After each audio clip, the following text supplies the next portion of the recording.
Defense News. It's proudly sponsored by Navy Federal Credit Union. If you're a member of our nation's armed forces, the Department of Defense, or if your family is, we'd be proud to serve you too. On this edition of Defense News Weekly, we're in Le Bourget, France at the Paris Air Show, covering the future of defense aviation. We'll go up close with some future fighter designs, learn more about what the U.S. Air Force wants to buy next, and go one-on-one with Lockheed Martin's F-35 program head, with in-depth interviews, up-close video, and leading analysis. This is Defense News Weekly.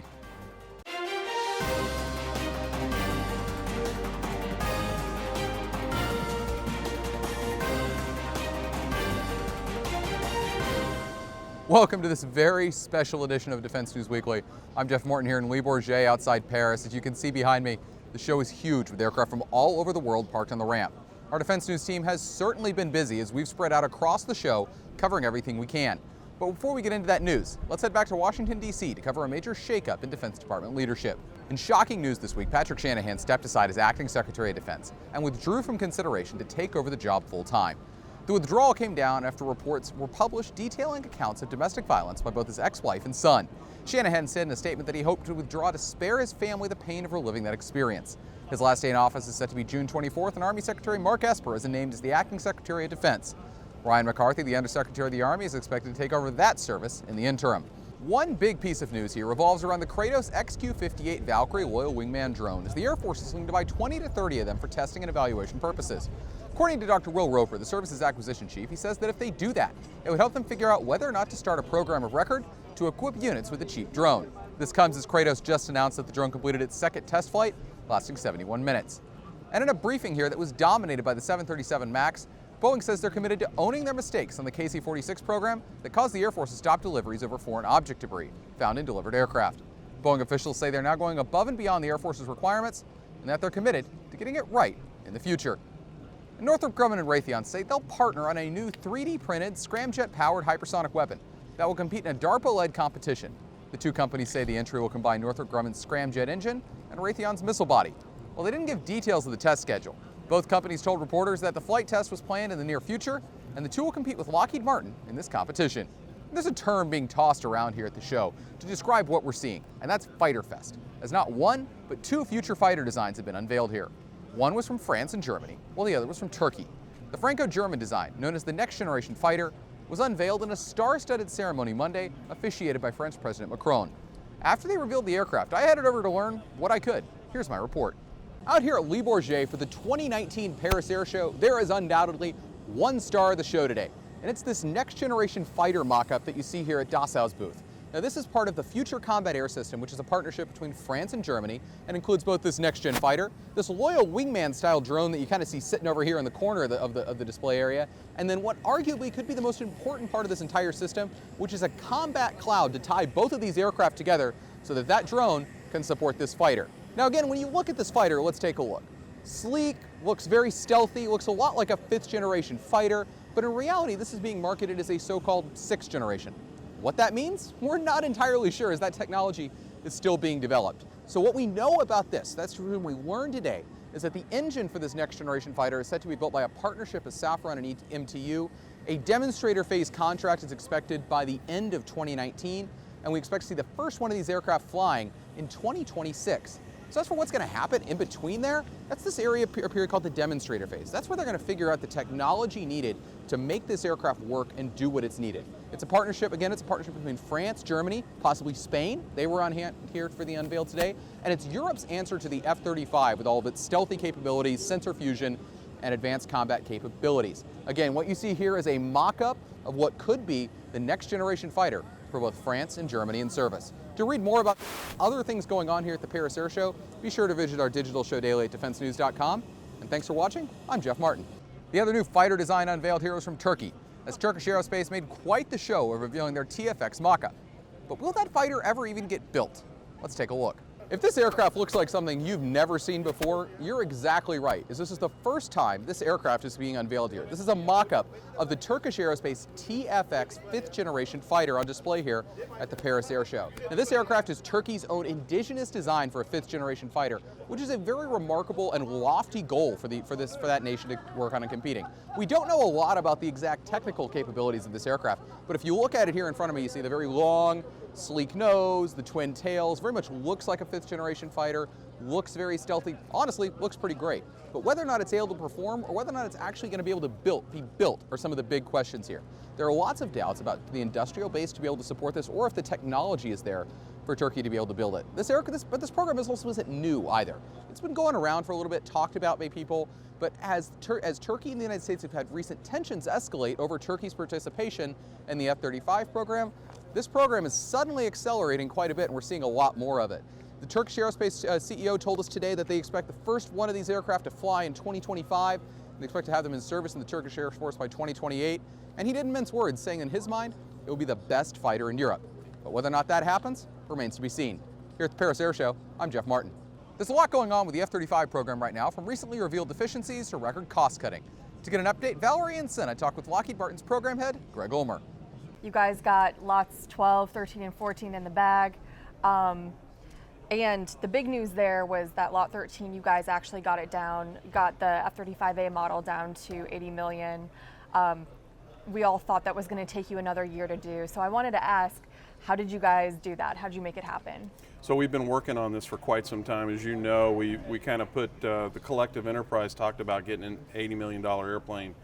I've been on the program 3 years, and it's been in that discussion since that long. So we've been very focused on getting to an $80 million program. 75% of our cost is supply, right? The bill of material for the airplane. So we've been working very closely with our suppliers relative to what it takes to get to an $80 million airplane.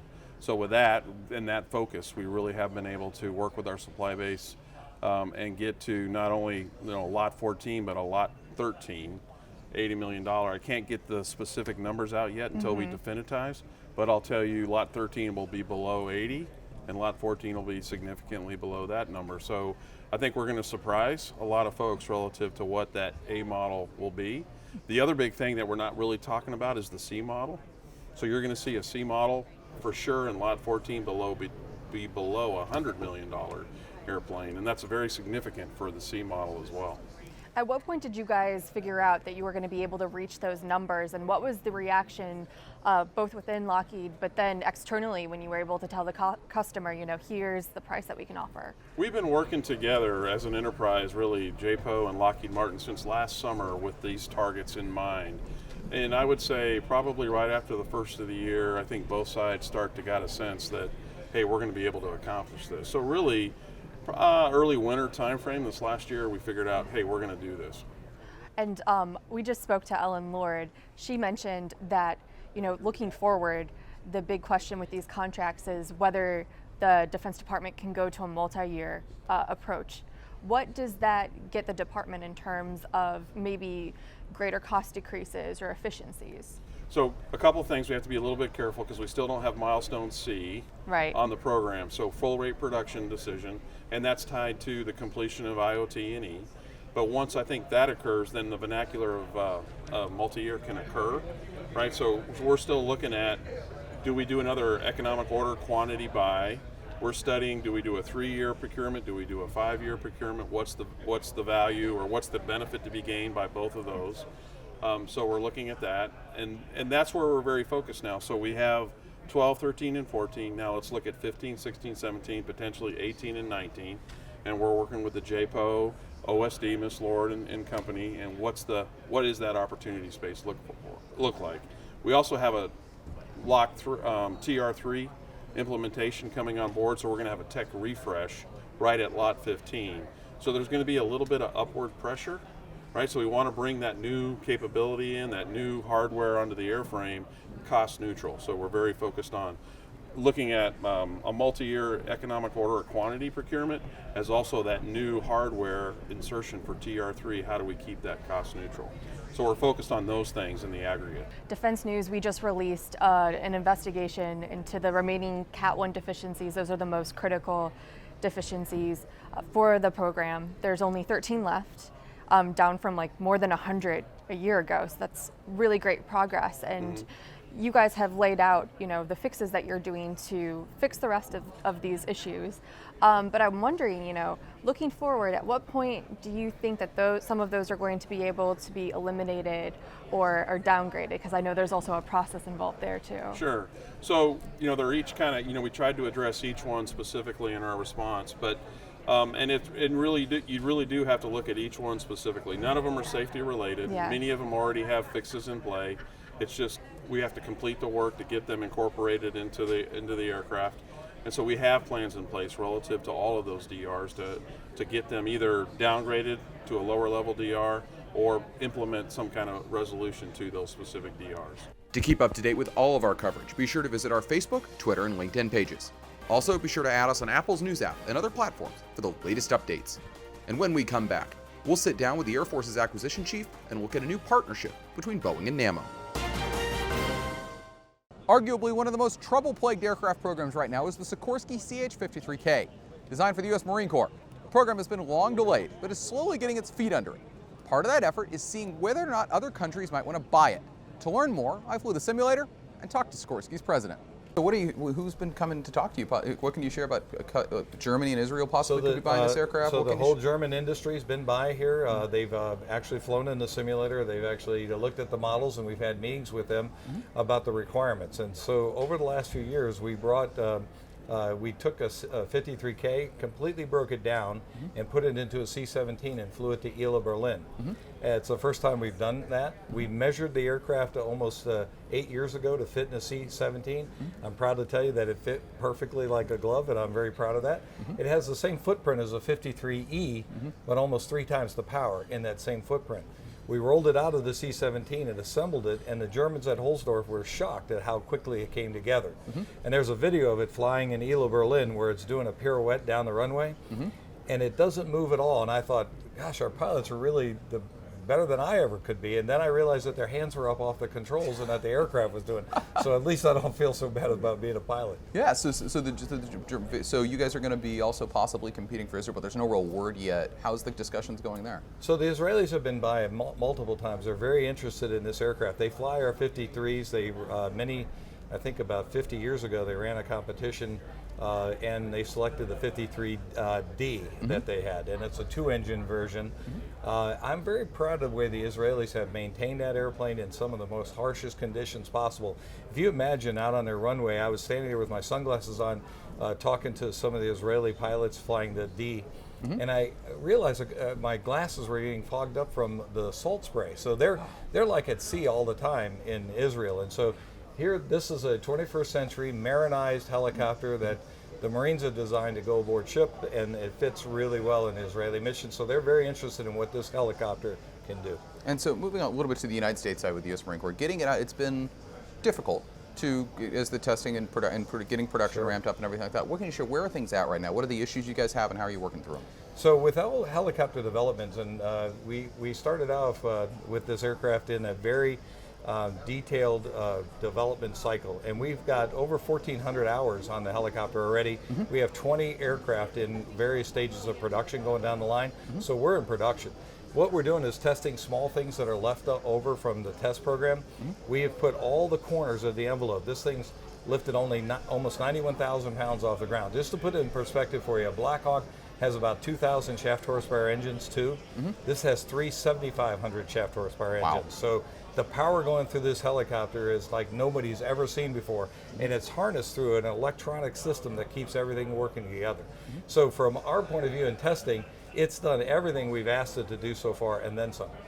And so I know you guys have had some issues with hot gas ingestion and everything like Correct. that. How's the progress of a fix for that? Right. So every 3-engine helicopter, the way this works is you have 2 engines that go in the front and 1 in the back.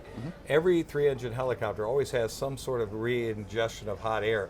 In this particular aircraft, when there was a quartering tailwind, when the helicopter is going backwards in this one area, some hot air was coming back inside. So we have a solution with the government.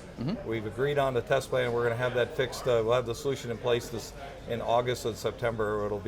We'll test it and have this finished. So highly confident that we've already figured that out. It's only in that one small area.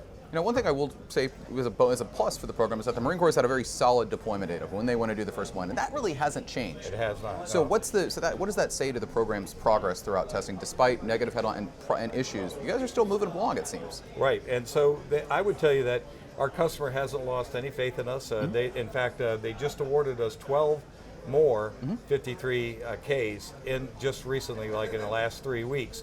And so they're showing a lot of confidence that this aircraft is ready for production.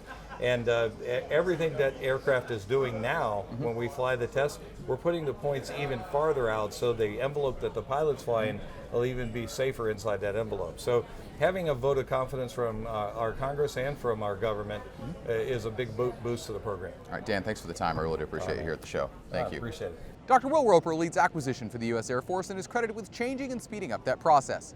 Here at the show, he took time to chat with Air Warfare reporter Valkyrie and Senna. Here's part of that interview.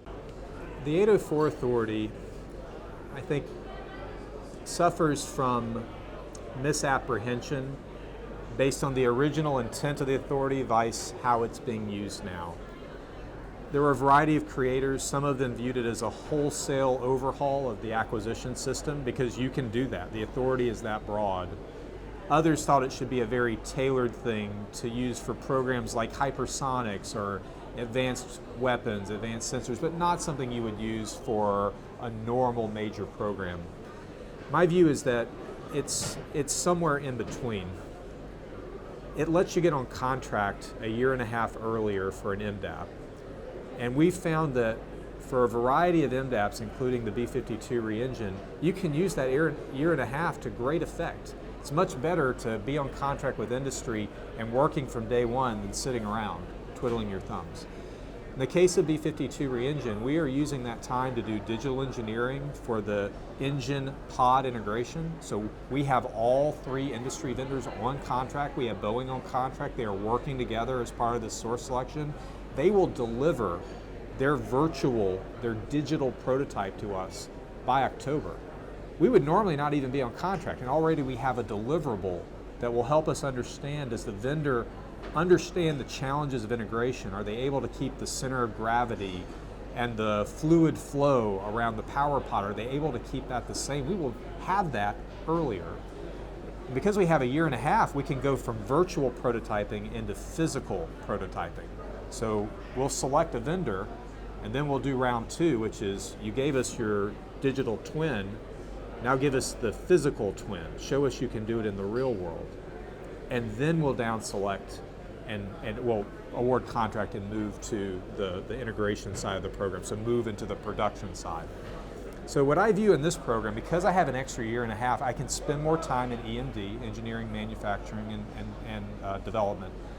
I can take on more engineering rigor and retire risks faster than I would if I was denied that time and trying to meet a near-term operational need.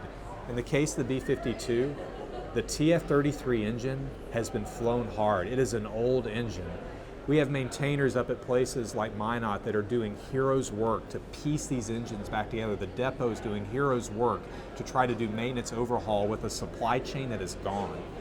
So we are at high risk for keeping that engine far into the future. And so when my warfighter says I need a new engine, and I have one path, which is the 804 path, which I can start a year and a half faster than I could the traditional path, I can't tell that warfighter I'm going slow because that's what others think is the best path. I can go fast, but I can do it with rigor and discipline.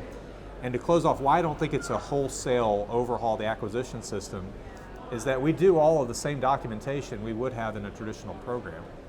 We just do it after we award contract.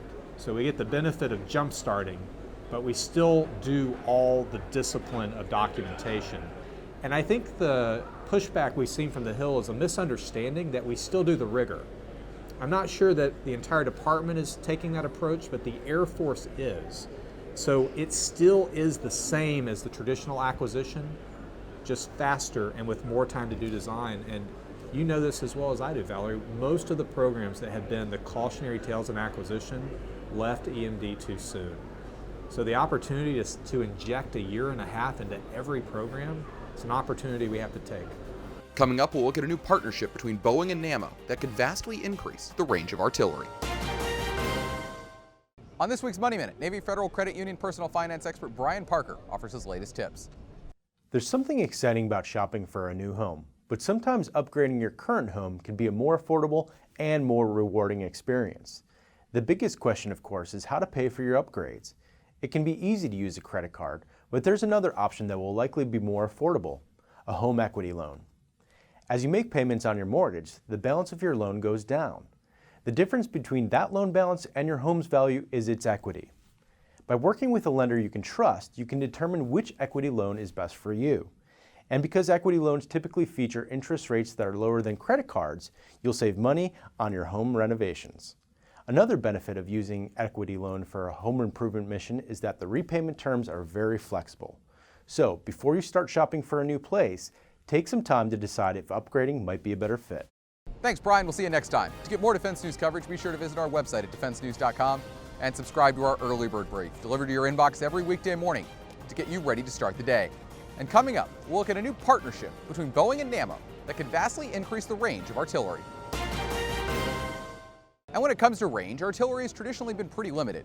But now using ramjet technology, Norwegian company Nammo is looking to change all of that. Here at the show, they announced a partnership with Boeing. To learn more, I chatted with their CEO. Take a look. All right, sir, thanks for joining me up here today. So first of all, walk me through what this partnership is going to do for Nammo and Boeing. First of all, these are type of industrial partnership that happens all the time. It's a little bit the industrial base, US, Europe, cooperating, finding the best solution for the Western world. For Nammo, this means a lot. It's a partnership that will last for years with one of the biggest defense companies in the US, and we are together bringing technology together that will give really a better fighting capability for the warfighters. So why even enter this partnership in the first place? Why Boeing? Why look for a partner on this project? It's basically so that not any company can solve all the technical challenges themselves. We need to cooperate. That's it's a fundamental part of the Western industrial base. And so with this, why choose this technology to be the one to partner with, this ramjet artillery technology? Yeah, the technology comes, the ramjet activity comes from our side. We are the propulsion guys. We provide, have worked in the rocket motor business for about 70 years, so it's a natural step for us going forward. It's a need for more range, more speed, and then we need to work with a partner on other parts of the technology. What are those other parts, if you can share them? I would say that it has to do with the guidance system, it has to do with industrial participation, we need to leverage the technology with key players, and then building a very robust system for the warfighter. So within Boeing, you're working very specific with Boeing's Phantom Works division, which has a reputation for being very innovative and very forward-thinking. Was that a selling point for you guys as you work with Boeing? Well, it was not a selling point, but this is a little bit how we are in Nammo as well. We are about a $500 million company, so we are kind of agile. We spend quite short time to bring things to the market, and that works very well with Phantom Works. Great. And so what else on this ramjet, on this range extension, that seems to be a pretty big priority for your company right now. What can you share?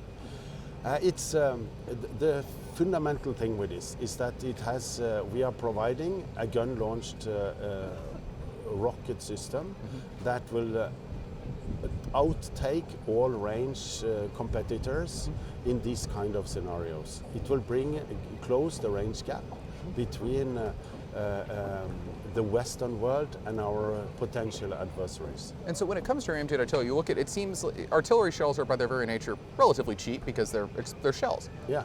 Is this going to be much more expensive than a standard shell, or is that one of the big things you are doing to drive down that cost? No, we are doing it to drive down cost, of course. In order to get a long range, we can, and with the technology we have, we can compete very well on cost compared to similar systems that often cost much more to deliver effect in these kind of ranges. Great, and finally looking at it, what's next ahead for ramjet? Flight testing, what next are you going to be doing for this ramjet artillery? Yeah, we have been flying it.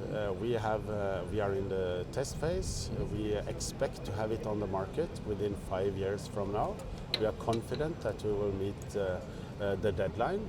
The requirements will vary a little bit from customer to customer. And so, finally, how have those tests been going? It's going very well. Good. We are very optimistic about this. All right, great. Well, thanks for taking the time here at the Air Show. I really do appreciate for talking about this. It seems like a fascinating partnership. Thank you. Thank you very much. Thank you. That's all we have time for this week from the 2019 Paris Air Show. But don't worry, there's a lot more coverage at our website, so be sure to head over to defensenews.com and check it out. Thanks for joining us here in Paris, and we'll see you next time.